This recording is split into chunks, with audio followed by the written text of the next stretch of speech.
Hi friends, ఈరోజు వీడియోలో మన రెసిపీ ఒక స్పెషల్ పన్నీర్ ఐటమ్. అదేమిటంటే పన్నీర్ హైదరాబాదీ. ఈ paneer curry regular paneer curries కన్నా కొంచెం డిఫరెంట్. ఒక స్పెషల్ మసాలా పౌడర్ వేసి చేస్తాము. ఈ పన్నీర్ హైదరాబాదీ రోటీస్, పులావ్, ఫ్రైడ్ రైస్లతోటి చాలా బాగుంటుంది కాంబినేషన్.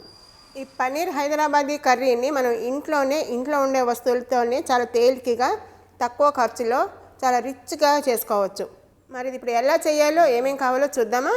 ఈ వెరైటీ కర్రీని ఒకసారి మీరు కూడా ట్రై చేసి మీకు ఎలా వచ్చింది, నచ్చిందా లేదా అనేది నాకు కామెంట్ బాక్స్లో పెట్టండి. ముందుగా మనం పాలకూర పేస్ట్ చేసుకోవడం కోసము పాలకూర ఉడికించుకోవాలి. దానికోసం ఒక గిన్నెలో నీళ్లు పోసి వేడి చేశాను. వేడెక్కింది, బాగా మరుగుతున్నాయి. ఇందులో ముందుగా మనం వేయాల్సింది అల్లము, వెల్లుల్లి ముక్కలు, 2 వెల్లుల్లిపాయలు, చిన్న అల్లం ముక్క, అలాగే ఒక 2-3 పచ్చిమిరపకాయలు, తర్వాత శుభ్రంగా కడిగి తరిగిన పాలకూర 3-4 కట్టలు. ఇవి చిన్నగా ఉన్నాయి కాబట్టి నేను 4 కట్టలు వేశాను. మనకి క్వాంటిటీని బట్టి, గ్రేవీ క్వాంటిటీని బట్టి తీసుకోవాలి ఇది. తర్వాత అలాగే కొత్తిమీర కొంచెం, ఇది ఒక చిన్న కట్ట వేస్తున్నాను. ఇది కాడలతో సహా శుభ్రంగా కడిగి వేయాలి. వేసి ఒక్క ఉడుకు రానివ్వాలి. పాలకూర, కొత్తిమీర బాగా ఉడికింది. ఇప్పుడు మనం స్టవ్ కట్టేసి బాగా చల్లారనివ్వాలి. బాగా చల్లారిన తర్వాత పేస్ట్ లాగా చేసుకోవాలి మిక్సీలో వేసుకొని. ఇప్పుడు స్టవ్ కట్టేసి చల్లారనిద్దాము. మనం ఒక స్పెషల్ మసాలా అని చెప్పుకున్నాం కదా, ఆ పౌడర్ కోసం ఏమేమి తీసుకోవాలో చూద్దాం. ఇప్పుడు ముందు ఒక ప్యాన్ వేడి చేశాను. అందులో 1 స్పూన్ ధనియాలు కొంచెం వేగాలి. ధనియాలతో పాటు ఎండు కొబ్బరి పొడి 1 స్పూను, అలాగే 2 కాశ్మీరీ రెడ్ చిల్లీస్. దీంతో మంచి కలరు, ఫ్లేవరు వస్తుంది. ఇది వేయించుకోవాలి. వీటితో పాటుగా 3-4 లవంగాలు వేసుకోవాలి.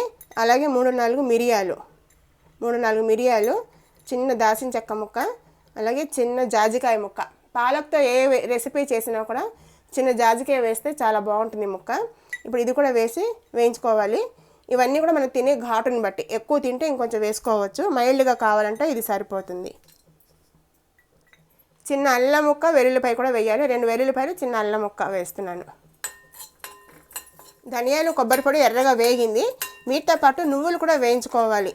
నువ్వులు అయితే ధనియాలతో పాటే వేసేయాలి, కానీ నా దగ్గర వేయించిన నువ్వులు ఉంటాయి, అందుకని లాస్ట్లో వేద్దాము. 1 స్పూన్ ఇది కూడా వేసి ఇప్పుడు స్టవ్ కట్టేయాలి.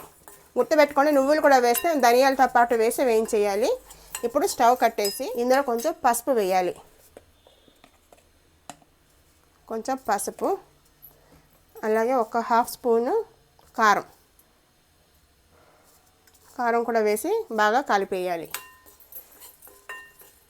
కలిపి బాగా ఆరనిచ్చి పౌడర్ లాగా చేసుకోవాలి. అలా వేయించుకున్న నువ్వులు, ధనియాలు ఇదంతా కూడా ఆరింది. ఇప్పుడు మిక్సీ జార్లో వేసుకుని మెత్తని పొడిలాగా చేసుకుందాము. ఈ పౌడర్ ఇప్పుడు రెడీ అయిపోయింది. మనం గ్రైండ్ చేసుకున్నాక ఈ పౌడర్ మనకి ఎంత కావాలో అంత వాడుకుని మిగిలింది ఒక 8 డబ్బాలో పెడితే ఒక వారం 10 రోజుల వరకు నిల్వ ఉంటుంది. ఉడికించుకున్న పాలకూర కూడా బాగా ఆరిపోయింది. ఇప్పుడు ఇది కూడా మిక్సీ జార్లో వేసుకుని పేస్ట్ లాగా చేసుకుందాము. పాలకూర పేస్ట్ రెడీ అయిపోయింది. దీంతో పాటుగా ఒక 2 ఎర్ర టమాటాలు కూడా పేస్ట్ చేసుకోవాలి. పచ్చి టమాటాలే, ఇది కూడా రెడీ పెట్టుకోవాలి. ఇప్పుడు స్టవ్ వెలిగించి ఒక కడాయిలో నూనె వేసి వేడి చేశాను. ఆ నూనెతో పాటుగా కొంచెం బటర్ వేస్తే మంచి టేస్ట్ వస్తుంది.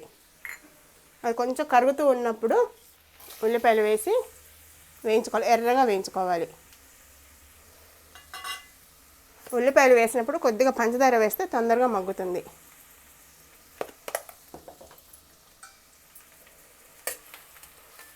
ఉల్లిపాయలు ఎర్రగా అయ్యే వరకు వేయించుకోవాలి. ఉల్లిపాయలు కొంచెం ఎర్రగా అయ్యాయి. ఇప్పుడు ఇందులో కొంచెం కొత్తిమీర వేసుకోవాలి, సన్నగా తరిగిన కొత్తిమీర.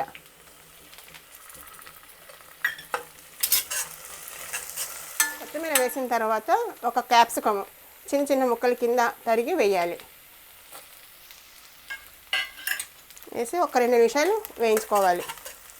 2 నిమిషాలు అయిన తర్వాత కసూరి మెత్తి కొంచెం బాగా నలిపి ఇది కూడా వేసేయాలి. వేస్తే మంచి ఫ్లేవర్ వస్తుంది, టేస్ట్ వస్తుంది. ఒకసారి కలుపుదాము. క్యాప్సికమ్ ఒక 2 నిమిషాలు మగ్గింది. ఇది మరీ మెత్తగా మగ్గిపోక్కలే, కొంచెం క్రంచీగా ఉంటేనే బాగుంటుంది. ఇప్పుడు ఇందులో మనం గ్రైండ్ చేసుకున్న టమాటా పేస్ట్ వేయాలి. వేసి పచ్చివాసన పోయి నూనె తేలే వరకు వేయించుకోవాలి. ఒకసారి మూత తీసి చూద్దాము. ఆయిల్ అంతా పైకి వచ్చింది కదా, టమాటా కూడా బాగా మగ్గిపోయింది పేస్ట్. ఇప్పుడు ఇందులో మనం కొన్ని స్పైస్ పౌడర్లు వేసుకోవాలి. ఒక హాఫ్ స్పూను చాట్ మసాలా కానీ ఆమ్చూర్ కానీ ఏదైనా పర్వాలేదు, ప్రిఫరబుల్లీ చాట్ మసాలా. అలాగే కొంచెం జీలకర్ర పొడి ఒక హాఫ్ స్పూన్, ఇది కూడాను. అలాగే పన్నీర్ ఏదైనా మసాలా, నేనైతే షాహీ పన్నీర్ మసాలా వేస్తున్నాను. గరం మసాలా వేసుకోవచ్చు, ఇంకేదైనా వేసుకోవచ్చు. చనా మసాలా వేసుకోవచ్చు, అది మన ఇష్టము. ఇది ఒక స్పూన్ వేస్తున్నాను. వేసి ఒకసారి బాగా కలపాలి. బాగా కలిపిన తర్వాత మనం చేసుకున్న స్పెషల్ మసాలా పౌడర్ ఉంది కదా, ఇది కూడా ఒక 2-3 చెంచాలు వేసుకొని బాగా కలపాలి. ఇది కూడా ఇవన్నీ బాగా కలిసి కొంచెం వేగిన తర్వాత ఇందులో కొంచెం తురిమిన పన్నీరు వేయాలి.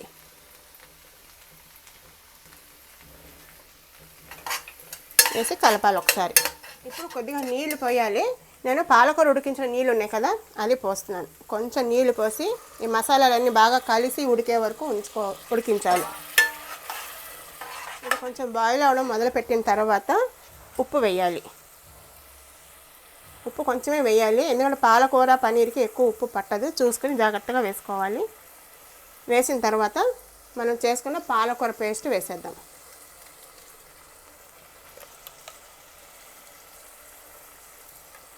పాలకూర పేస్ట్ వేసిన తర్వాత బాగా కలిపి 2-3 నిమిషాలు బాగా మూత పెట్టి బాగా మగ్గించుకోవాలి.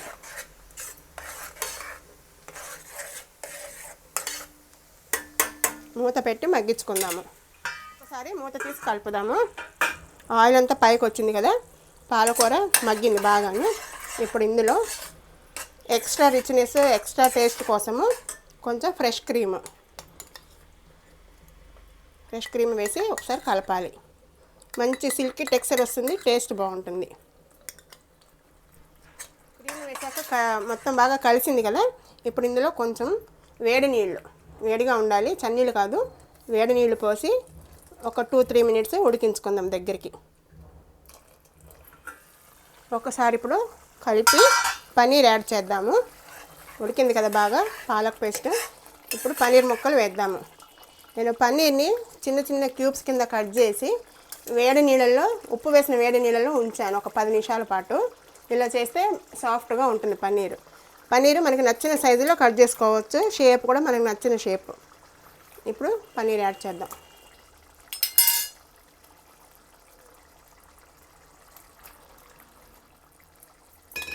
పన్నీర్ వేసిన తర్వాత ఒక 2-3 నిమిషాలు మూత పెట్టి మళ్ళీ మగ్గించుకుందాము. ఆ ఫ్లేవర్ అంతా పన్నీర్కి పడుతుంది. అయిపోయి ఉంటుంది. ఒకసారి మూత తీసి చూద్దాము.